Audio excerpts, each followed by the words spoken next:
আমি আসলে আমাদের এই অপারেশনের শুরুতেই আমি একটু ধন্যবাদ জ্ঞাপন করতে চাই আমাদের ফায়ার সার্ভিস এবং সিভিল ডিফেন্সের সাথে আপনারা সবসময় ছিলেন, আছেন এবং থাকবেন। বিশেষ করে সাংবাদিক ভাই বোনেরা এবং আমাদের এই উপজেলা প্রশাসন, আমাদের উপজেলার সাথে যারা যারা অন্যান্য সরকারি সংস্থা, পুলিশ প্রশাসন, আনসার, সেনাবাহিনী, তারপরে আরও বলতে চাই যে সকল মন্ত্রণালয়, একই সাথে আরেকটা কথা বলতে চাই ক্যাব এবং বিমানবন্দর কর্তৃপক্ষ, ইউএস বাংলা, সবাইকে আমি বিশেষভাবে ধন্যবাদ জানাতে চাই। আমাদের সকল ইমার্জেন্সি অপারেশনে আমাদের সবাই সবসময় সর্বাত্মকভাবে আপনারা সহযোগিতা করেন এবং আপনারা সবসময় আমাদের সাথে থাকেন। এখানকার স্থানীয় প্রতিনিধি এবং চেয়ারম্যান মেম্বার থেকে শুরু করে সবাই, এবং আরো ধন্যবাদ দিতে চাই আমাদের সাথে যে লোকাল যারা থাকেন তাদের ঐকান্তিক প্রচেষ্টা আমাদের সাথে থাকে। আসলে আলাদা আলাদা করে ধন্যবাদ দিয়ে শেষ করা যাবে না। তা আমাদের এই দীর্ঘ 31 ঘন্টার অপারেশন শেষে আমরা শিশু সাজিদকে অচেতন অবস্থায় উদ্ধার করি।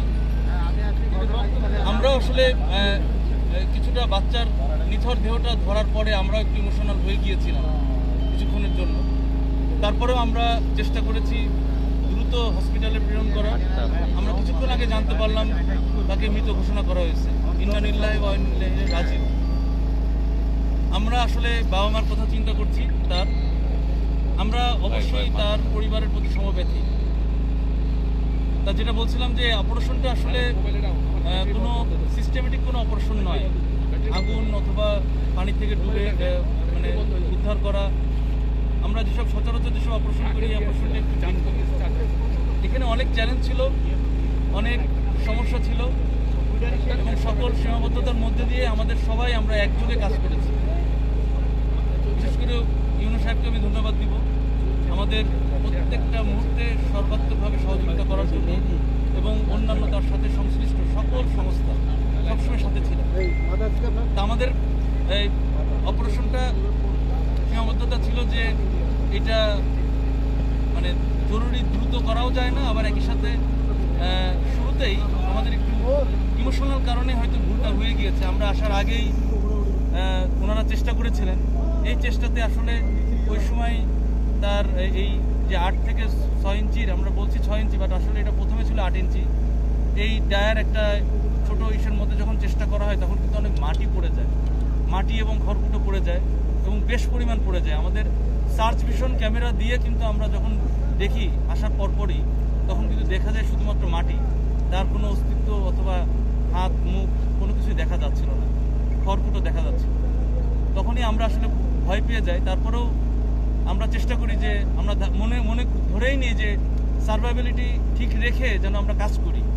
তার জন্য আমরা চেষ্টা করেছি বড় যান্ত্রিক কাজ এবং একই সাথে ম্যানুয়ালি আমরা সফট হ্যান্ডে দুইটাকে মিলিয়ে আমরা ইম্প্রোভাইজ পদ্ধতিতে আমাদের, আপনারা দেখেছেন যে 3টা এক্সকাভেটর কীভাবে কাজ করেছে। তারপরে একই সাথে ওই এলাকাটাকে সফট রেখে, ওই এলাকাটাকে ভাইব্রেশনের আওতামুক্ত রেখে আমরা কাজ করেছিলাম। আমরা এইটুকু সময়ের ভিতরে অনেক কিছু এক্সপিরিয়েন্স করেছি, অনেক কিছু সাক্ষী হয়েছি।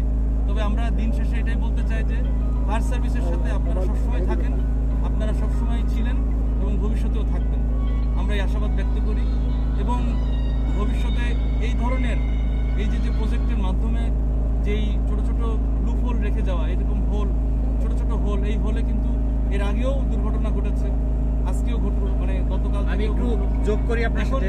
এই বিষয়টা আসলে আমরা বলবো যে সরকারের কাছে বলবো যে এই বিষয়গুলি যেখানে যেখানে রয়েছে দ্রুততার ভিত্তিতে এটা যেন অবশ্যই এটাকে ফিল আপ করা হয়, যাতে করে আর কোনো সাজিদের মতো দুর্ঘটনা না ঘটে।